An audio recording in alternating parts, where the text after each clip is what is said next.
com essa dor, né, com essa experiência tão ruim. E aí, sendo precedido, né, por algum transtorno mental que a pessoa possa estar apresentando, a gente divide entre alguns fatores, né? Tem fatores predisponentes e fatores precipitantes. Dentre os predisponentes, o suicídio entre os homens ele é mais efetivo do que para as mulheres, porque a maneira como os homens tentam são mais eficazes. Porque assim, eles são mais eficazes, geralmente com o uso de arma, né? Ou então tentativas ali realmente mais efetivas. A mulher... Oi? A mulher geralmente é com o uso de medicamentos, né? E aí, então há o tempo ali de repente socorrê-la, alguma coisa do tipo. Há uma tentativa também muito forte, e isso tem nos preocupado muito, assim, enquanto profissionais, entre os adolescentes, né? Então vocês devem saber de casos de adolescentes que têm se automutilado, né? Isso tem sido muito frequente nas escolas, né? Até como um comportamento aí social que eles estão tendo. Então é outro ponto ali preocupante e que tem questões bem específicas também se tratando da adolescência, porque é uma fase em que o indivíduo está desenvolvendo, né, a individualidade. É só a gente lembrar de como foi a nossa adolescência para a gente se recordar ali de quantos conflitos a gente viveu naquela fase, né? Então, nós temos que ter uma atenção muito, muito especial também a esse público, né? Por reconhecer que o suicídio, quando ocorre na adolescência, ele é tomado especialmente por impulsividade. Então, tem até muitos relatos dos colegas que às vezes fazem... o serviço de socorrer, né, o pessoal do SAMU, do bombeiro, e eles comentam assim que às vezes ao longo do caminho o adolescente está ali completamente arrependido daquilo, só que não deu tempo mais. Então ele chega no hospital e realmente, né, ocorreu o óbito, enfim. Então assim, é outro ponto aí que a gente tem que pensar que, né, entre os mais jovens e os idosos também. Eles também estão no grupo de risco. E aí tem total sentido, assim, né, quando a gente pensa na experiência dos idosos também, por ser uma fase ali de declínio, né, uma fase em que ele realmente já está tomado ali por por experiências, né, mais solitárias. Então isso também há uma forte influência.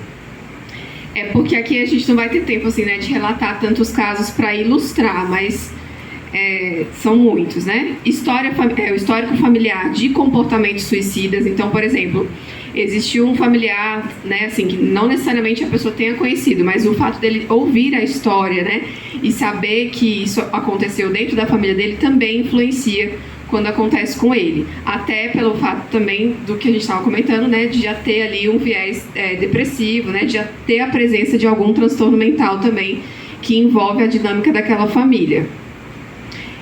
Tentativa prévia, presença de transtornos mentais, presença de desesperança, o estado civil, divorciado, viúvo ou solteiro, abuso físico, emocional ou sexual na infância. Então, assim, às vezes a pessoa também, né, ela se prolonga ali com aquela experiência de sofrimento que ocorreu em outro período da vida e que ela vai, né, trazendo isso para todas as outras, e isso também vai influenciar. Estar desempregado ou aposentado, isolamento social, pertencer a uma minoria étnica e pertencer a uma minoria sexual também. E baixo nível de inteligência, porque justamente a questão do baixo nível de inteligência é o que está aqui colocado nesse artigo, mas assim, né, são por fatores aí que a pessoa não dá conta daquele sofrimento, enfim, não tem tanto acesso ali também, né, a poder trabalhar o que a experiência da tristeza está acontecendo na vida dele. Enfim, confundi um pouco. E dos fatores precipitantes: separação conjugal, ruptura da relação amorosa, rejeição afetiva ou social, que aí também entra no caso dos adolescentes, né, alta recente de hospitalização psiquiátrica e graves perturbações familiares, perda de emprego, modificação da situação econômica. Esse aqui é muito presente, assim, a pessoa né, tinha uma situação ali economicamente estável e aí perde tudo, isso tem um baque muito grande, né, psicologicamente. Gravidez indesejada, vergonha ou temor por ser descoberto por algo que é socialmente indesejado. Então, assim, quando acontece um suicídio, não necessariamente a gente vai ter acesso a tudo isso aqui que a pessoa estava sofrendo, né? E às vezes a gente nunca vai saber a razão dela, inclusive, assim, né, para ter tomado uma atitude como aquela. E por isso é tão complexo e delicado também. O CVV, de fato, eles fazem um trabalho excelente aqui em Brasília. Brasília, infelizmente, ela ocupa um dos principais rankings aí de número de suicídios. Isso, óbvio, não é tão divulgado, mas até por uma questão cultural também, né, assim, da cidade. Aí tem vários fatores que as pessoas observam aqui. E aí, por isso, também tem essa forte influência do CVV, mas o CVV faz o trabalho a nível Brasil, né? Então, tem muitos fatores culturais também que envolvem o fenômeno do suicídio. Sempre tem mais alguma coisa, sempre tem. Esse é um tema que eu acho que um dia inteiro e ele não vai ser suficiente, né? Porque existe são muitos fatores envolvidos, muita comorbidade de dores, né? Um acúmulo de dores, são questões que elas vão sendo levadas muitas vezes de forma despercebida dentro de casa, próximo, mas a orientação que a gente deixa aqui esteja próximo. Essa é o maior apoio que você pode dar quando uma pessoa está numa situação de depressão. Então isso pode levar à ideação. Esteja próximo, que é sempre esse auxílio, esse apoio. Afaste coisas, facas, tesouras, esteja sempre próximo. E a fala é sempre essa: estou aqui, conte comigo. E siga o tratamento, busque o profissional, que é possível reverter. Clínica, então, quando acontece um caso assim, eu atendo muito público de adolescentes, por isso que eu estou citando eles, né? Mas, por exemplo, algo bem didático assim que a gente faz é pedir que eles façam como se fosse um contrato simbólico ali, né, dentro da relação terapêutica, estabelecimento de vínculo, assim, né, a gente vai criando um elo, né, de ligação com aquele indivíduo, e aí ele vai escrever o contrato do não suicídio, em que ele se compromete, né. Aí tem uns que não conseguem, assim, que ele fala, eu não consigo me comprometer com isso nesse momento, né, então a gente avalia que isso ele tá ali com um desejo muito elevado e que inclusive ele precisa estar em constante vigilância, né? Ele precisa ser monitorado pelas pessoas do convívio constantemente, ele não pode ter acesso à medicação, a facas, né? Aí já tem outros que não, assim, eles se arrependem, eles conseguem entender que aquela experiência não foi salutar, obviamente, né? E aí eles entendem que precisam de ajuda, então são algumas formas ali, né, que a gente vai se vinculando àquela pessoa como forma de evitar uma nova tentativa, porque, assim como eu disse, né, os homens eles são mais efetivos nas tentativas, as mulheres nem tanto, mas quando ele permanece o pensamento ali, né, de que ele quer retirar a vida, é isso que a gente precisa trabalhar, né, ao longo do acompanhamento. Esse é o foco central, assim. Aí a gente fala que até um momento que a gente tira o foco de outras questões para dar total atenção a isso, porque de fato o desejo está muito aumentado, né? O desejo está muito intensificado ali como uma tentativa subsequente. Então ele tentou hoje, aí pode ser que amanhã, né?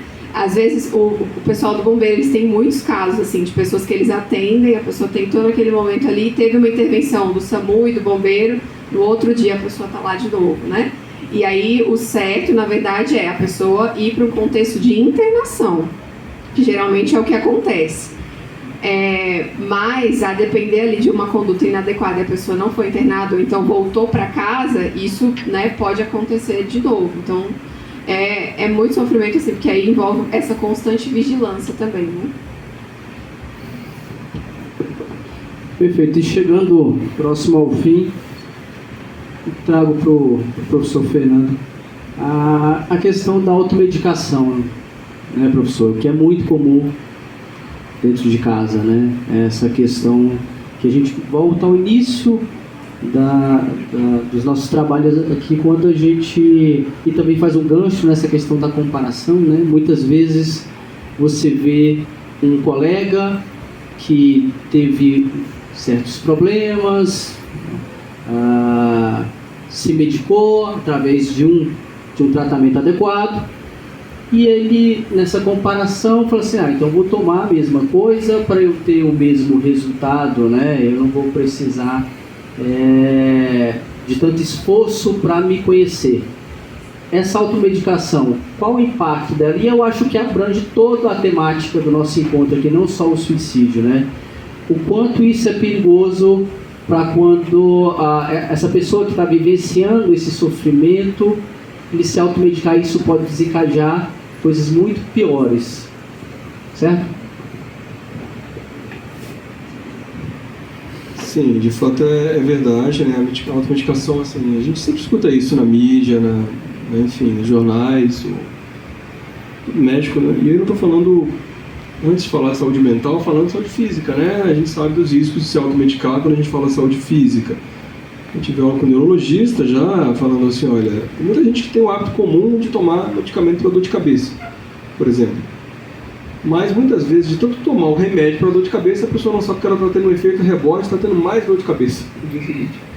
Efeito rebote, né? Assim, simplesmente por isso. Eu lembro quando eu era moleque, eu tinha um hábito, tinha um colírio, chamado colírio lerino. Vendia nas farmácias, eu pingava esse negócio, comecei a pingar no meu negócio, assim. Hoje tem uns lubrificantes, né? Olho seco e tal. E ele era um medicamento, né? Ele não era um lubrificante. Aí o meu olho começou a ficar vermelho, cheguei lá no médico e ele falou, você está usando alguma coisa? Eu falei, escolhi aqui. Ele falou, por isso que eu estou vermelho. Ou seja, eu estava indo no médico por uma causa que eu mesmo estava provocando em mim, né? Eu estou falando de uma questão física para a gente começar a fazer uma analogia com uma coisa psicológica ou uma coisa de saúde mental, que é a medicação, né? Quando a gente escuta falar em psicofármaco, né, que é o nome técnico que os psiquiatras e os psicólogos dão a um remédio, normalmente a gente tem que lembrar que também tem um grau de subjetividade no remédio. Não é qualquer remédio que serve para qualquer caso e nem para qualquer pessoa. Quem tem o treino para prescrever esse tipo de substância é o cara lá que é o psiquiatra. Inclusive, procure um psiquiatra antes de procurar um neurologista ou um clínico.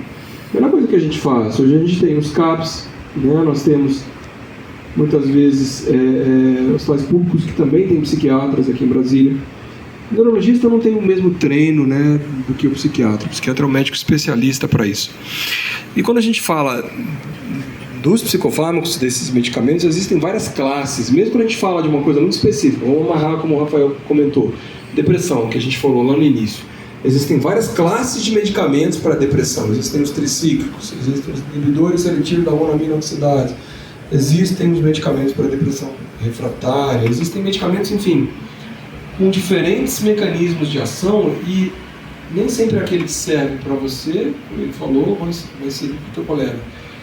E é um risco muito grande você utilizar um medicamento desse, né, ou um medicamento, por exemplo, como as pessoas usam frequentemente hoje para dormir, por exemplo, no Rivotril, nação Rivotril, tem um livro com esse nome, inclusive, nação Rivotril, porque todo mundo usa Rivotril.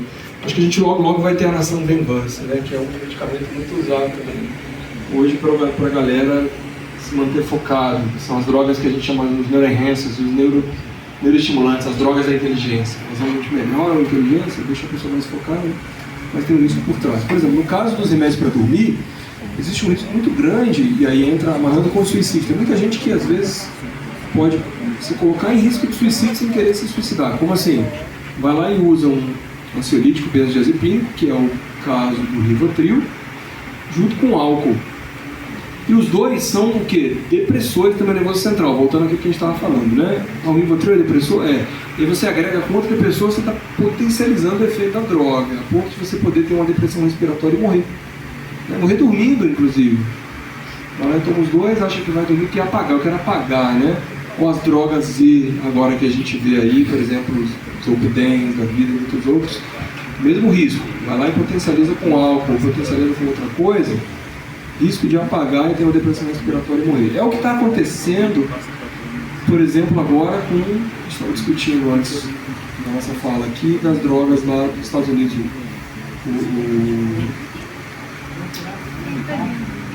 Drogas K, exato, mas a gente estava falando do Oxycontin, né, o colega ali estava falando, e do fentanil, né, que é uma droga 50 vezes mais potente, que muita gente tem misturado nas drogas, aí a pessoa vai lá e usa com álcool, a mesma coisa, mistura com outra droga, morre sem querer morrer. Né? Logo, infelizmente, o Drauzio Varela falou outro dia, famosão lá, que infelizmente essa droga está chegando no Brasil. Né? Assim como o crack já chegou e provocou, infelizmente, a gente deve ter um arraso aqui no Brasil se essa droga chegar. Né? Como já está acontecendo nos Estados Unidos, está vivendo uma pandemia nos Estados Unidos dessa substância, 100 mil pessoas morreram. Né? 100 mil pessoas com overdose de fentanil nos últimos anos. Aí é um número muito grande, né? Se a gente for pensar bem. Então, assim, há um risco absurdo, de novo, de se potencializar um efeito de um medicamento com outro medicamento. Então, confiem sempre num profissional de saúde. Né? Normalmente, como eu falei, de preferência um psiquiatra, mais do que um clínico, mais do que um neurologista, mais do que qualquer outro profissional. Né? E cuidado com pessoas que se arvoram a prescrição. Né? A gente vê muitos desses casos. Assim. O psicólogo não pode prescrever no Brasil. No Brasil não, lá África do Sul, cidade assim. Quem prescreve no Brasil? Médico. Né? Dentista com restrições, enfermeiro e farmacêutico com restrições. Mas o melhor profissional para buscar é o médico. Confie nele. Né? E tome também a medicação, se ela for prescrita, de acordo com a dosagem que está ali. Não faça uso da medicação, vou tomar um pouquinho mais, quem sabe me sinto um pouco melhor. Não, porque você também está se colocando em risco. Né? Há medicamentos, inclusive, antidepressivos tricíclicos, que se a pessoa toma, juntando com suicídio, ela pode, pelo contrário, aumentar a possibilidade de um risco de suicídio. Por tomar o medicamento, ela tem um pouco de coragem e vai lá e se mata. Né? Então, a droga que era para ter um efeito benéfico, ela acaba provocando um malefício.